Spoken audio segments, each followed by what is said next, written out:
tahay taariikhdu 3 bishii tobnaad 2021 isimada sharafta leh odayaasha dhaqanka ee Soomaaliyeed ee goobta tan jooga gudoomiye ku-xigeenka gobolka Mudug isuduwaha wasaaradda haweenka bahda caafimaadka dhalinyarada gobolka Mudug iyo bahda saxaafadda iyo walaalaha iyo martida noo ah maanta deegaankan waa deegaan Soomaaliyeed waa uga soo horeynay mooyee kama xigno waxaan leenahay walaalayaal ku soo dhawaada dhulkiinii ku soo dhawaada dalkiinii ku soo dhawaada walaalihiin Soomaaliyeed oo gacmo furan in ku soo dhaweynaya waa ka xunnahay waxa tacadiga ah ka muuqda dhafoorkiina aad iyo aad baan uga xunnahay hooyooyin wadada ku soo umulay qaar burtilna looga soo tagayo MCH-ka burtilna gudaheeda ku umulay kuwa iyagoo umula oo aan wali 40 ka bixin ilaa 7-8 hooyo oo caruurtii wata oo hadda saxaafaddu ay arki kadho gabadhii intii safarka lagu jiray baabuurka dushiisa ku soo umushay oo saaka anigu aan qaaday oo gurigayga geeyay maadaama ilmuhu ilmo yar oo dabaysha iyo dhaxanta iyo qorraxda midna aan u adkeysan karin aabihii dhalayna uu ka mid ahaa dadka la soo tarxiilay hooyada iyo ilmaheedii anaa kafaala qaaday gurigaygaan geeyay anoo guud ahaan dadka dhan mas'uul u ah haddana ilmaha yarka ah wadada ku soo umulay xil gaar ah iga saarnaa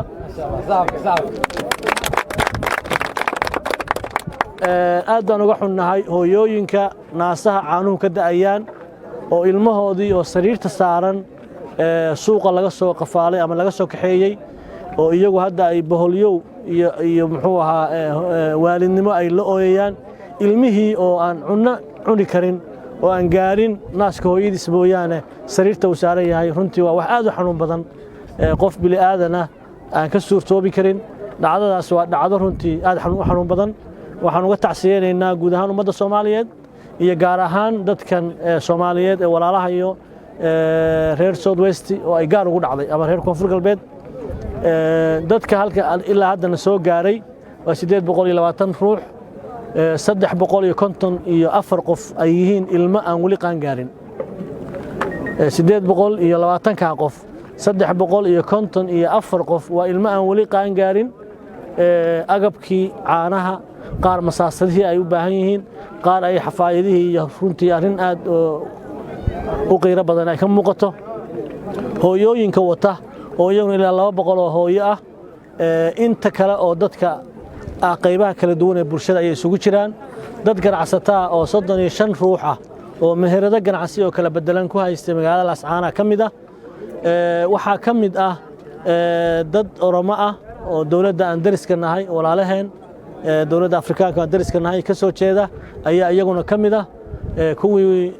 wadada mari jiray oo socon jiray oo tahriibta ahaa iyo kuwa magaalada ka xoogsan jiray way isugu jiraan waxa kale oo kamid ah dad xoogsata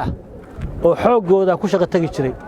oo musbaarka iyo dubaha iyo faryaamada iyo dhagaxa ka shaqaysan jiray oo xoog maal ah ayaa iyaguna kamid ah oo runtii hanti meel u taala aysan jirin waxa kamid ah hooyooyinka meesha maraya hooyooyin xeryaha qaxootiga ku xareysnaa oo xoolo nool ay u xareysnaayeen xoolihii xareysan caruurtii guriga joogta ayaa hooyadii suuqa laga soo qabtay arrintaas runtii arrin aad waxa way xanuun badan weeye waa ka tacsiyeenaynaa raali kama nihin walaalaha iyo maamulka Soomaaliland sameeyayna waa uga naseexaynaynaa inay inta hartay isdaba qabtaan inta hadda uga baxo dawladda Puntland waxay qaadatay go'aan ah dadka Soomaaliyeed oo walaalahooda inay soo dhaweyso oo soo dhaweeyaan ilaa madaxweynaha dawladda Puntland ilaa iyo shacabka iyo maamulka heerarkiisa kala duwan go'aankan qaadanay waxa weeye walaalahood dalkooda yimidana yihiin oo aan dalka ku soo dhaweyno